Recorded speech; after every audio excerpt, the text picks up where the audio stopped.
बिस्मिल्लाहिर्रहमानिर्रहीम, अस्सलाम वालेकुम। साराना का सलाम कबूल कीजिएगा। आज हफ्ता है, 17 सफ़र है, 1 अगस्त है और 17 सावन है। अल्लाह ताला आपको अपने हिफ्ज़-ओ-मान में रखे। सैटरडे है, ज़रा लूज़ डे है, आराम आराम से ज़रा रिलैक्स होकर उठेंगे आप। नमाज़ जिन्होंने पढ़ ली है वो और दफ्तर नहीं जाना, वो इस टाइम मेरा वीलॉग देख रहे होंगे। सुबह जो वैसे उठने के आदी है वो मेरा वीलॉग देख रहे होंगे। तो पाकिस्तान की भीगी भीगी फ़िज़ाओं से मैं आपको ढेरों दुआएँ देता हूँ और मैं ये कहता हूँ कि अल्लाह ताला इन कहते हैं कि मैंने ये कहीं पढ़ा था कि बारिश में जो दुआ मांगी जाए वो ज़रूर कबूल होती है। अल्लाह नबी पाक सल्लल्लाहु अलैहि वसल्लम ने 3-4 मौके बताए जिसमें दुआ ज़रूर कबूल होती है। बीमार से दुआ कराई जाए वो कबूल होती है। बारिश का मैंने सुना था कि जब बारिश हो रही है उस टाइम दुआ मांगी जाए तो कबूल होती है। तो मैं इस टाइम बारिश पाकिस्तान में हो रही है और मैं ये दुआ करता हूँ कि मेरे जो देखने वाले हैं इनकी ज़िंदगी में अल्लाह ताला इन बूंदों जितनी बूंदें गिर रही हैं इतनी इनके लिए रहमत अता फरमा दे और इनके लिए जितनी तेज़ी से पानी बारिश का बहता हुआ सब कुछ बहा ले जाता है, इसी तरह इनकी ज़िंदगी से दुख दर्द तकलीफ़ें परेशानियाँ बहा के ले जाए। आपकी ज़िंदगी में आसानियाँ ही आसानियाँ हो, जैसे बारिश के बाद माहौल निखर जाता है आपकी ज़िंदगी भी ऐसे ही निखर जाए। गुड मॉर्निंग, सुबह का सलाम, सुबह जो सलाम, बखैर रागले, जी आयानू, जो भी अच्छे लफ्ज़ हो सकते हैं वो सब आपके नाम है। अच्छा, मैंने 2 दिन कल से परसों से मैं मोहसिन नकवी साहब के बातों के पीछे पड़ा हूँ। कल मैंने जो आपके साथ वीलॉग किया शाम का, उसमें कुछ चीज़ें मैंने ज़रा जल्दी में, क्योंकि मेरे पास टाइम नहीं था तो मैंने कर दी। लेकिन उसके बाद जब मैंने पूरा डीजी आईएसपीआर साहब की प्रेस कॉन्फ्रेंस पढ़ी तो मोहसिन नकवी से भी ज़्यादा हैवी है। भाई मोहसिन नकवी साहब ने जो भी कहा, डीजी आईएसपीआर साहब ने उसके में कहा कि उनकी ज़ाती राय, लेकिन में जो कुछ कहा ना वो बम ब्लास्ट है। आज का मेरा वीलॉग इसी में है कि जनाब मोहसिन नकवी साहब ने ज़ाती तौर पर तो कहा होगा, लेकिन भाईजान डीजीआईएसपीआर ने कल क्लियरली साफ, वो नहीं कहना मैं ऐसा जान के मीचली आंख में, नहीं, उन्होंने कैटेगोरिकली ये कह दिया कि सिस्टम बदलना है, सिस्टम बदला जाएगा। क्योंकि अगर जब मोहसिन नकवी ये बात कहते हैं तो को लोग थोड़ा सा ये हो जाता है कि जी वो तो यूँ इस सिस्टम का हिस्सा हैं, वजीर हैं, ये हैं वो हैं। लेकिन जब डीजीआईएसपीआर एक प्रेस कॉन्फ्रेंस में ये बात करते हैं तो फिर इसका मतलब है कि बात कुछ और ही हो जाती है। उन्होंने क्या कहा और उसमें अब जो मैंने उनकी प्रेस कॉन्फ्रेंस सुन के अखज़ किया बतौर सहाफ़ी कि इस वक्त फैसला साज क्या सोच रहे और क्या करने जा रहे हैं, ये मेरे वीलॉग का सबसे इम्पोर्टेंट टॉपिक है जिस पे मैंने आपसे बात करनी है और इसमें बड़ी तफसीली बात करनी है। दूसरी चीज़ ये है जनाब अली कि लाहौर में गुज़िश्ता रोज़ एक मुज़ाहरा हुआ कश्मीरियों के हक़ में और उसके बाद लाहौर की पुलिस ने उन मुजाहिरीन को जिस तरह उठा के प्रिजनर वैन में फेंका, उन्हें लेके गए। उससे एक बात तो क्लियर हो गई कि मरियम साहिबा कश्मीर में जाके जो मर्जी ऐलान करें, लेकिन लाहौर में कश्मीर के हवाले से बात करना अभी भी इतना आसान नहीं है। गुज़िश्ता रोज़ जो मुजाहरा, वो पढ़े लिखे लोग थे, जेंजिस थे, वो भी आलमोस्ट उनमें अक्सरियत जेंजिस की थी जिन्होंने वो मुजाहरा किया था। तो जो कुछ भी हुआ उस पर बात करूंगा और तीसरी इंपॉर्टेंट चीज़, पहले मैं इस पर बात कर लूँ फिर मैं आता हूँ डीजीआईएसपीआर की तरफ। देखिए, ट्रंप ने गुज़िश्ता रोज़ अपने जो उनका वो है प्लेटफॉर्म एक्स और कैन में ट्रुथ सोशल, उस पर उन्होंने गुफ्तगू करते हुए कहा है कि दावा किया, बल्कि उन्होंने कहा है कि जी बोर्ड ऑफ पीस ने गजा में हमास समेत तमाम मुसल्लह ग्रोहों को मरहलावार गैर मुसल्लह करने से मुतालिक एक तारीखी मुआहदा कर लिया है जिसे खित्ते में देरपा अमन और नई सियासी पेशरफ्त की जानिब एक अहम संग मील करार दिया जा रहा है। अच्छा, उन्होंने अमरीकी सदर ने कहा कि जैसे ही गजा मुकम्मल तौर पर गैर मुसल्लह करने का अमल पाया तकमील तक पहुँचेगा, इसराइली फ़ौज मरहलावार गजा से वापस चली जाएंगी। अच्छा, फिर उन्होंने कहा जी इस काम को करने के लिए एक बैन अल-अक़वामी इस्तेहकाम फोर्स बनाई जाएगी जिसके ज़िम्मे ये सारा कुछ होगा और वो करेगा। मुज़ाहमती तंजीम हमास ने भी तस्दीक किया कि हथियारों और इसराइली फ़ौज के गजा से मरहलावार इनखला पर मुआहदा तय पा गया। देखिए, मैं एक बहुत अरसे से आपके साथ, जो लोग मेरे साथ एक अरसे से जुड़े हुए हैं वो इस बात की गवाही देंगे कि मैंने आपको बहुत पहले से कह रहा हूँ कि गजा के अंदर हमास का सफाया करना और उन तमाम अवामिल का सफाया करना जो इसराइल के लिए बाइस चैलेंज बनते हैं, ट्रंप की प्रायोरिटी है। जब इसराइल के साथ ये सारी हुई तो सबसे ज़्यादा तशवीशनाक उनके लिए मसला ये था कि जो ज़ेर ज़मीन नेटवर्क बिछाया हुआ था हमास ने, जिसमें मुग़वी अमरीकी रखे गए थे, इसराइली मुग़वी रखे गए थे और तमाम तर सैटेलाइट, तमाम तर स्पाई, उसके बावजूद भी उनका पता नहीं चल सका था। अब जब ये गज़ा के अंदर मरहलावार ये सारा कुछ होगा तो वो सारी सुरंगें, वो खुफिया रास्ते, वो भी एक दफ़ा क्लियर हो जाएंगे। दूसरा, हमास के साथ और बाकी जो लोग मुज़ाहमती हैं उनसे असला ले लिया जाएगा। अब जब असला ले लिया जाएगा तो फिर गजा जो है वो एक समझ लेके जो पहले थोड़ी बहुत मुज़ाहमत होती थी अब उसके भी इम्कानात ख़त्म हो जाएंगे। इसराइली फ़ौज अभी वापस नहीं होगी, इसराइली फ़ौज तमाम गैर मुसल्लह होने के बाद वापस जाएगी। अब इससे बारीक वारदात को आप समझ लें कि इस बात की श्योरिटी कौन देगा। अमेरिका ने तो उस मुआहदे की नहीं पासदारी की जो ईरान के साथ हुआ था, अमेरिका ने तो उस मुआहदे को तोड़ दिया। तो इस मुआहदे की कौन यकीनी कराएगा कि जैसे ही वो गैर मुसल्लह होंगे, जैसे ही वहाँ पे उनका जो नेटवर्क है नीचे का, वो खुफिया रास्ते, ये वो सारे डिटेक्ट हो जाएंगे तो उसके बाद इसराइल की फौज वापस चली जाएगी। कोई श्योरिटी नहीं है। कतन कोई छोटी नहीं है। दूसरी बात यह कि ये जो इस्तेकाम फोर्स होगी, इसमें कौन कौन से ममालिक की फौज होगी, ये बड़ा इंपॉर्टेंट है। क्योंकि पिछली दफ़ा जब ये सब कुछ हुआ, इससे पहले ये कहा जा रहा था कि पाकिस्तान की फ़ौज वहाँ जाएगी, और मैंने हाथ जोड़ के कहा था कि आप पाकिस्तानी फ़ौज ना भेजें, मैं फील्ड मार्शल साहब से।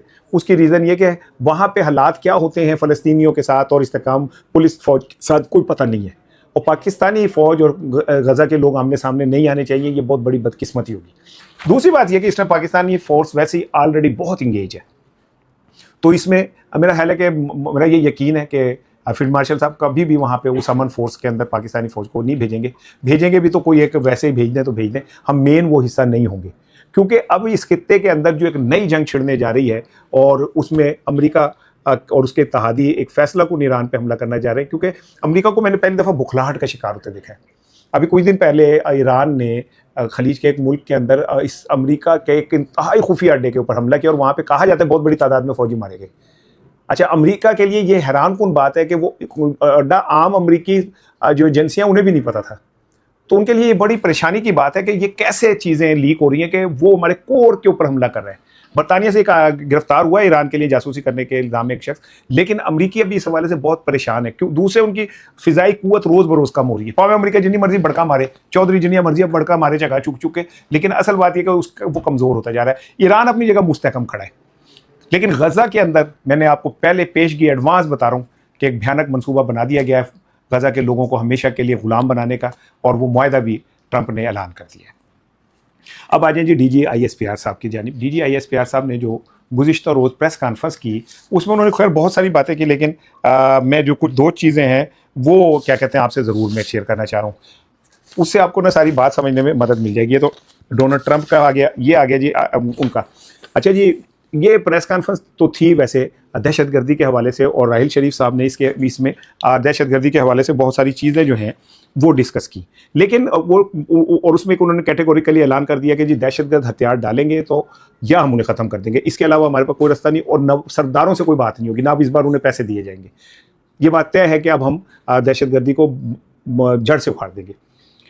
एक चीज़ उन्होंने ये और भी बताई कि इन 5 सालों के दौरान 40,348 इंटेलिजेंस बेस्ड ऑपरेशन हुए, 2084 दहशतगर्द को मारा गया। साल रवा में अब तक दहशतगर्दी के 22 मजमूई तौर पर 819 पाकिस्तानी शहीद हुए, पाक फौज के 303 जवान, पुलिस और दीगर कानून नाफिज करने वाले इदारों के 194, जबकि आम शहरी 332 शामिल हैं। अब आ जाए असल बात की तरफ। जब उनसे सवाल किया गया मोहसिन नकवी के हवाले से, तो उन्होंने कहा कि जी उनका अपना ज़ाती तबसरा है, लेकिन मैं इस पर तबसरा नहीं करूँगा। ताहम उन्होंने कहा कि जी देखें, जब 1971 में क्या कहते हैं 72 में मुल्क अलहदा हुआ, तो पाकिस्तान के 4 सूबे थे और उसकी आबादी थी 7 करोड़। अब 25 करोड़ आबादी है और सूबे वही 4 हैं। फिर उन्होंने कहा कि जी बात यह है कि अगर आपने गवर्नेंस बेहतर करनी है, और अगर आप उसे गवर्नेंस को बेहतर करना चाह रहे हैं, तो वो कहते हैं कि जी हमें गवर्नेंस को तब्दील करने की ज़रूरत है, और इसके बगैर मुल्क नहीं चल सकता। अब मेरे जुमले फिर से सुन लें। वो कहते हैं कि जी अगर हमने गवर्नेंस को बेहतर करना है तो गवर्नेंस के मॉडल को तब्दील करना पड़ेगा। उन्होंने जुमला जो कहा, उन्होंने कहा कि आप कुछ करना पड़ेगा। ये जुमला मैं फिर दोहरा रहा हूँ कि आप कुछ करना पड़ेगा। इस आप जुमले से ज़रा अंदाज़ा कर लें कि ये बात तब तय हो गई कि फ़ैसला साज इस सिस्टम के हवाले से कुछ बड़े बड़े फ़ैसला करने जा रहे हैं, और अब उन्होंने इसको बाकायदा तौर पे मार्केट कर दिया है। DGISPR साहब का ये जुमला कि अब कुछ करना पड़ेगा, वो समझ लें कि ये एक ऐलान हो गया है कि आने वाले दिनों में आपको तब्दीली नज़र आना शुरू होगी, जो मैं आपसे बार बार कह रहा हूँ। क्योंकि DGISPR साहब ने 2-3 चीज़ों का कहा। उन्होंने कहा जी देखें कि अगर आपने उनका कि ये जो आबादी है इतनी बढ़ गई है कि इसके अंदर ये 4 सूबों में मुमकिन नहीं है कि ये 4 सूबे एडमिनिस्ट्रेटिवली इस चीज़ को कवर कर सकें। हाँ, उन्होंने ये कहा कि जी सियासी जमातों को और इस पे अवामी राय लेना बहुत ज़रूरी है। अवामी राय के साथ सियासी जमातें इसके लिए कुछ करें, लेकिन सियासी जमातें तो अब माइनस हो गई सारी गेम से, क्योंकि ये निज़ाम तो सियासी जमातों के तहत चलने वाला निज़ाम था। तो सियासी जमातें कैसे इसको कर सकती हैं? सियासी जमातों का तो अपना वजीर ने ये ऐलान कर दिया कि ये सिस्टम कोलैप्स कर गया है। अब या तो नून लीग और पीपल्स पार्टी ऐलान करें कि जी ये हमारा बंदा नहीं है मोहसिन नकवी, और हमारी काबीना का ऐसा नहीं है, और अगर ये कहते हैं कि नहीं है तो फिर सवाल होगा कि किसका है। तो फिर जिनका है उन्होंने कल प्रेस कॉन्फ्रेंस की, और आज DGISPR साहब ने कैटेगोरिकली, कोई ढके छुपे अंदाज में नहीं, साफ अल्फाज में कह दिया जनाब अली कि ये सिस्टम तो भाई नहीं चल सकता। इसके लिए तो आपको जो है इस सिस्टम में तब्दीली की ज़रूरत है, और सिक्योरिटी और खुशहाली के लिए गुड गवर्नेंस नागुज़ीर है। वो कहते हैं कि अगर आपने सिक्योरिटी करनी है और खुशहाली करनी है तो उसके लिए गुड गवर्नेंस होना चाहिए। उन्होंने इस बात का एतराफ़ कर लिया कि मौजूदा हुकूमत जो है ये गुड गवर्नेंस नहीं कर रही होती तो सिक्योरिटी के हालात बेहतर होते हैं, खुशहाली भी होती। तो वो जो FIR मोहसिन नकवी ने काटी थी, DGISPR साहब ने उधर ठा करके स्टैंप भी लाती है। और मैं ये खुद नहीं कह रहा, क्या कहते हैं ये मैं उनके जुमले, क्योंकि मैं काफ़ी अरसे से आपको एक बात कह रहा हूँ कि सिस्टम के ऊपर जो बैठे हुए लोग हैं उनमें ये बेचैनी है कि ये सिस्टम डिलीवर नहीं कर रहा। गुर्बत रोज़ बढ़ रही है, महंगाई रोज़ बढ़ रही है, और इस सारे सिस्टम के अंदर अब जिम्मेदार जो है वो फैसला साजों को भी करार दिया जाता है कि आप इन लोगों को लेके आए थे और आपकी वजह से ये सिस्टम चल रहा है। अब जब गुज़िश्ता रोज़ मोहसिन नकवी साहब ने साफ़ सुथरे अंदाज में कह दिया कि भाई ये सिस्टम कोलैप्स कर गया है और क्या नाम है, हर शय जो है उल्ट गई है, हमें अगर इशूज़ को हल करना पड़ेगा। ये जो लैपटॉप बांटते हैं आप, मतलब ये ऐसे ही है जैसे कोई शख्स को दिल की भी बीमारी हो, शुगर भी हो, यूरिक एसिड, कोलेस्ट्रॉल भी बढ़ा हो, उंगल देते पट्टी बन के कोई इलाज हो रहा है, आप लैपटॉप दे देंगे, कॉकरोच इससे मारने वाले नहीं है। आज DG साहब की जो गुफ्तगू से साफ अंदाजा हो गया कि जो ऊपर बैठे हुए लोग हैं वो कुछ और सोच रहे हैं, और उन्होंने सीधे साफ सुथरे अंदाज में कहा जी नए सूबे बनने चाहिए। जब पाक फौज के तर्जुमान ये जुमला कहता है कि नए सूबे बनने चाहिए, तो इसका मतलब है सूबे बनने पे काम होना है, क्योंकि ये मौजूदा जो रजीम है ये तो इस सूबों बनाने के हक में नहीं है। हालांकि नून लीग ने पिछली दफ़ा करारदाद मंजूर की थी जनूबी पंजाब के लिए, पीपल्स पार्टी ने भी कराई थी, PTI ने भी कराई थी, लेकिन ये लोग इस सतह के ऊपर इख्तिदार अपने हाथ में रखने के कायल हैं कि इन लोगों ने तो बल्दियाती इंतखाबात नहीं कराए। अगर ये बल्दियाती इंतखाबात ही हो जाते, लोगों को उनके डोर स्टेप पे कुछ भी मिलना शुरू हो जाता तो शायद कोई बेहतरी होती। अब जब एक अरसे से मियाँ आमिर साहब और डॉक्टर अब्दुर्रहमान साहब नए सूबों के लिए काम कर रहे थे और वो ब्रीफिंग्स वगैरह भी दे रहे थे, राय आमा भी हमवार कर रहे थे, उसके बाद कल मोहसिन नकवी साहब ने कहते आज सीधा जनाब DGISPR साहब ने कैटेगोरिकली लेफ्टिनेंट जनरल अहमद शरीफ राहिल साहब ने उन्होंने साफ तौर पे कह दिया जनाब नए सूबे बनने चाहिए। अवाम से राय ले लें। अवाम से अब राय लेने का तरीकाकार क्या है? ये पार्लियामेंट तो इस जोगी है नहीं, क्योंकि अवाम की राय तो हमने कभी मानी नहीं, हमने 8 फरवरी को नहीं मानी, तो अब हम कैसे अवाम की मान लेंगे? और फिर उन्होंने अभी तक ये बात नहीं बताई कि भाई ये सारा सिस्टम जो है ये कैसे कौन तब्दील करेगा।